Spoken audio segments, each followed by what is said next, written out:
Sip. Kita lanjut ke nomor 18. Ada yang mau coba bacain nomor 18? Kita coba ke Vinka. Coba Vinka boleh tolong dibacakan nomor 18? Soal nomor 18, Ya. seorang laki-laki tertabrak motor sekitar 6 jam yang lalu dan mengeluh tidak bisa BAK sejak 4 jam yang lalu. Pasien mengeluh perut bagian bawah terasa sakit, tensi 100/70, nadi 92, RR 20, suhu 36,5. Pada pemeriksaan fisik ditemukan darah pada meatus, PU teraba penuh, pada RT didapatkan floating prostat dan blood discharge. Tata laksana awal yang paling tepat adalah Tata laksananya apa? Nah, kita coba cari tahu dulu nih diagnosisnya apa. Dia tertabrak motor. Kemudian dia ada pengeluaran darah dari meatus uretra eksterna.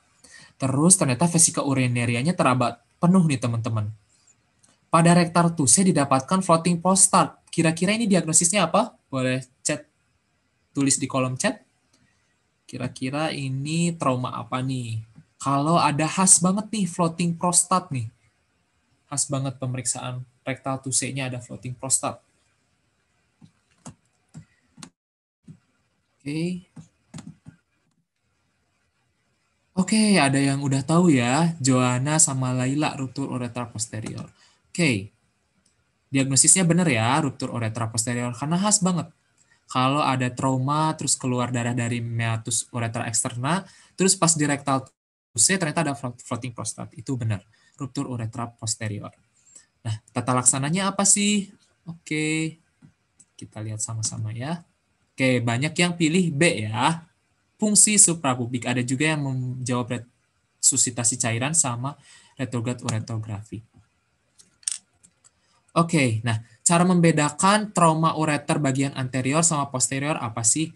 Kalau trauma uretra yang anterior, uretra yang anterior itu biasanya uretra pars cavernosa yang mengalami uh,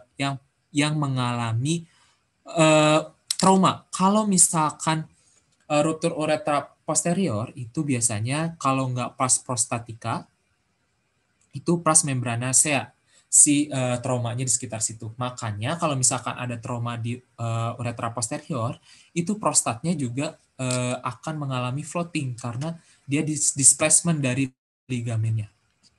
Nih, dari ligamennya dia akan terjadi displacement sehingga teraba floating prostat. Nah, kalau trauma uretra anterior apa dong tandanya? Nah, tandanya kalau uretra anterior nih ada sleeve hematom, di penisnya terlihat hematom atau terdapat butterfly hematom. Di sebelah sini. Darahnya mengumpul di bagian perineum ya, sehingga membentuk butterfly hematom. Kalau ruptur uretra posterior khas banget dia. Dia ada perdarahan karena trauma di meatal uretra eksterna. Dia nggak ada butterfly hematom, nggak ada strip hematom. Berarti kita harus curiga nih, ini kemungkinan ada ruptur uretra posterior nggak ya? Kita coba itu rectal tuse, ada floating prostat atau enggak. Kalau ada floating prostat, gara-gara ruptur uretra sehingga prostatnya tidak tersanggah pada ligamennya lagi dan juga tidak pada uretra, dia akan mengalami floating pas diperiksa. Kalau kayak gitu diagnosisnya ruptur uretra posterior. Nah, kalau kayak gitu, tata laksananya apa sih? Tata laksana utamanya, apalagi kalau kondisi blasnya atau kondisi vesika urinarianya penuh, karena dia nggak bisa mengeluarkan urin, kan uretranya mengalami trauma, kita lakukan sistosomi suprapubik. Dua-duanya sama ya. Mau trauma uretra posterior, mau trauma uretra anterior. Itu kita kontraindikasi untuk melakukan katerisasi. Karena kalau kita lakukan katerisasi, takutnya malah terjadi trauma lebih lanjut ya pada uretranya. Jadi langsung saja kalau vesika urinarianya penuh pada pasien-pasien dengan trauma uretra, baik posterior maupun anterior, kita lakukan sistosomi suprapubik. Terus apa sih yang membedakan tata laksana antara trauma uretra posterior dan trauma uretra anterior?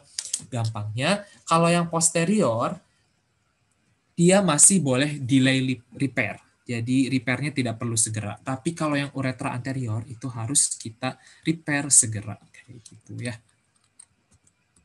Sip, gampang ya untuk ruptur uretra ya. Tinggal khas-khasnya aja. Oke, kalau posterior kan floating prostat, kalau anterior butterfly hematom atau slip hematom.